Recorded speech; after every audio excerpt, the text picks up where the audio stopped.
ओम नमो भगवते वासुदेवाय नमः। कृष्णाय वासुदेवाय हरे परमात्मने प्रणतः क्लेशनाशाय गोविंदाय नमो नमः। फाल्गुन मास के कृष्ण पक्ष की एकादशी विजय एकादशी की कथा। भगवान के सामने दीपक जलाएं, तुलसी दल और फल समर्पित करें, भगवान के सामने संकल्प करें और इस कथा का श्रवण करें। धर्मराज युधिष्ठिर बोले कि हे जनार्दन, फाल्गुन मास के कृष्ण पक्ष की एकादशी का क्या नाम है तथा उसकी विधि क्या है, सो आप बताइए।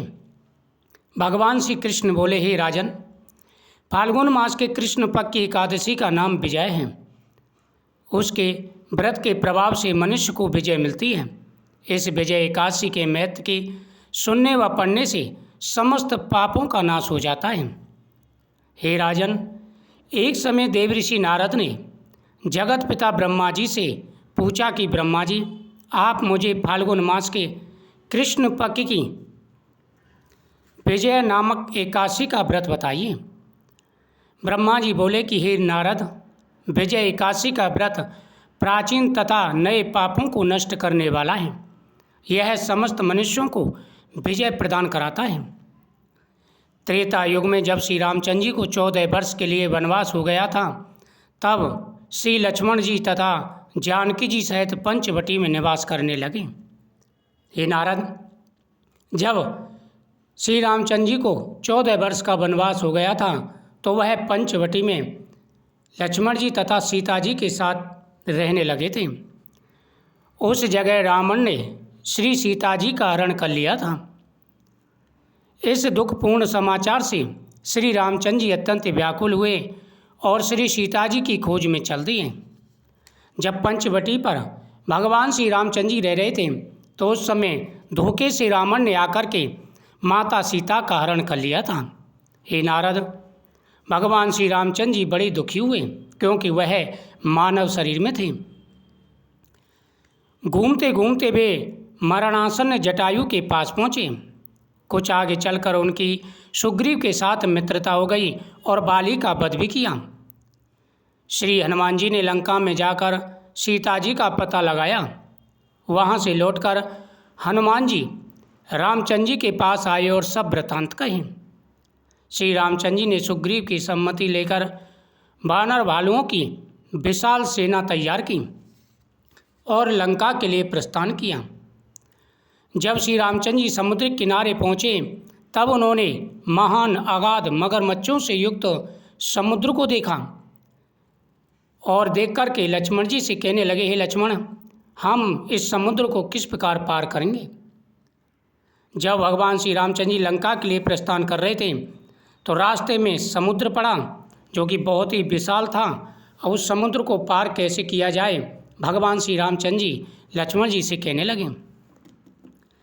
श्री लक्ष्मण जी बोले, हे राम जी, यहाँ से करीब आधा योजन की दूरी पर कुमारी द्वीप पर बगदालम्ब नाम के मुनि रहते हैं। आप उनके पास जाकर इसका उपाय पूछिए। लक्ष्मण जी के वचनों को सुनकर श्री रामचंद्र जी बगदालम्ब ऋषि के पास गए और उनको प्रणाम करके बैठ गए। मुनि ने उनसे पूछा कि हे राम जी, आप कहाँ से पधारे हैं। श्री रामचंद्र जी बोले, हे महर्षि, मैं अपनी सेना सहित यहाँ आया हूँ और राक्षसों को जीतने लंका जा रहा हूँ। आप कृपा कर समुद्र पार करने का कोई उपाय बताइए। बगदालम्ब ऋषि बोले, हे राम जी, मैं आपको एक उत्तम व्रत बताता हूँ। फाल्गुन मास के कृष्ण पक्ष की विजय नामक एकादशी का व्रत करने से अवश्य ही तुम्हारी विजय होगी। इस एकादशी का व्रत करने से सभी प्रकार के पापों का नाश हो जाता है। जो भी सच्चे मन से एकादशी का व्रत करते हैं उनके जीवन में कभी कोई कष्ट नहीं आता। शत्रुओं पर विजय की प्राप्ति होती है तथा काम, क्रोध, मद, लोभ सभी प्रकार की इंद्रियों पर विजय की प्राप्ति होती है। जो भी सच्चे मन से इस एकादशी का व्रत करते हैं उनके जीवन में कभी कोई कष्ट नहीं आता।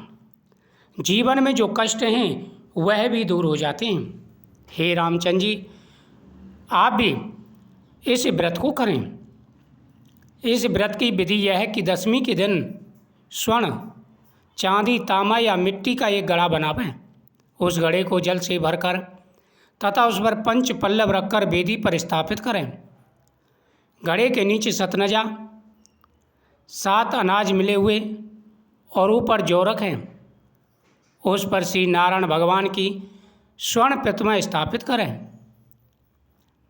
एकादशी के दिन स्नान आदि से निवृत्त होकर धूप दीप नैवेद्य नारियल आदि से भगवान की पूजा करके वह दिन भक्ति पूर्वक घड़े के सामने व्यतीत करें और रात्रि को भी उसी तरह बैठे रहकर जागरण करना चाहिए।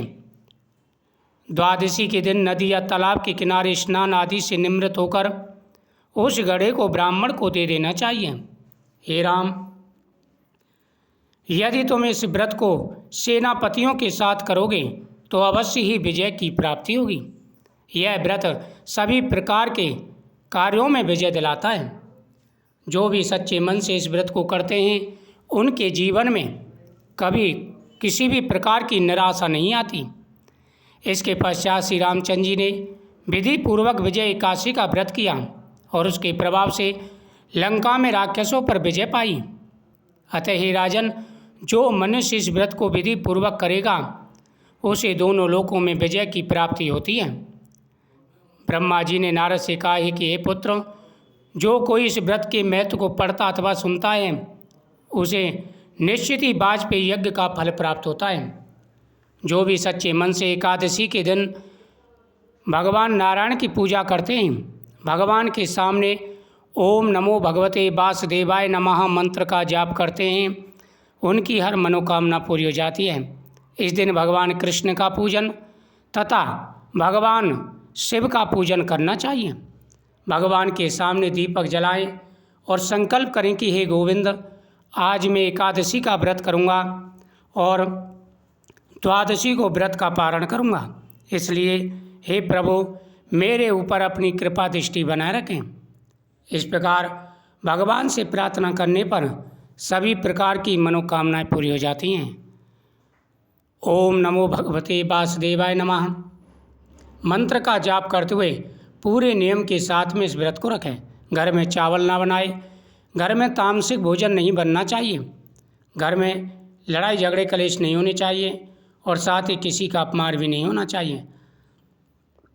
पूरे नियम और पूरी श्रद्धा भाव से अगर यह व्रत किया जाए तो सभी प्रकार के मनोरथ पूरे हो जाते हैं और हर प्रकार की मनोकामनाएं पूरी होती हैं। भगवान का आशीर्वाद प्राप्त होता है, पितरों का आशीर्वाद प्राप्त होता है, भगवान शिव आशीर्वाद देते हैं, हर प्रकार के मनोरथ पूरे हो जाते हैं। ओम नमो भगवते वासुदेवाय नमः।